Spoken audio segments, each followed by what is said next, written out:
విలువలు, ఉద్దేశాలు, లక్ష్యాలు. బోధనా కార్యక్రమంలో 3 ప్రశ్నలుంటాయి. ఎందుకు బోధించాలి? విలువలు, ఉద్దేశాలు, లక్ష్యాల కోసం బోధించాలి. ఏం బోధించాలి? విద్యా ప్రణాళిక బోధించాలి. ఎలా బోధించాలి? బోధనా పద్ధతులు బోధించాలి. సామాన్యీకరణం, సాధారణీకరణం, ఆగమన హేతువాదం, జనరలైజేషన్.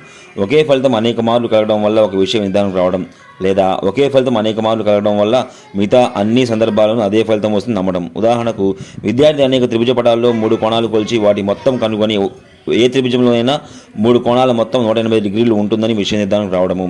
2. విద్యార్థి అనేక జంతువులను పరిశీలించిన పిమ్మట చెవులు బయటికి ఉండి చర్మం, వెంట్రుకలు గల ఏ జంతువు అయినా శిశుబాధకం అని ఒక విషయ నిర్ధారణకు రావడము. విద్యార్థి అనేక ఎడారి ప్రాంతాలను పరిశీలించి ఏ ఎడారి ప్రాంతమైనా నివాసయోగ్యం కాదు అని నిర్ధారణకు రావడము. విశ్లేషణ, ఎనాలసిస్. విడదీయటం లేదా విభజించుట. సారాంశం నుండి దత్తాంశం వైపుకు సాగే ఆసక్తికర చర్చ. తెలియని అంశం నుండి తెలిసిన అంశం వైపుకు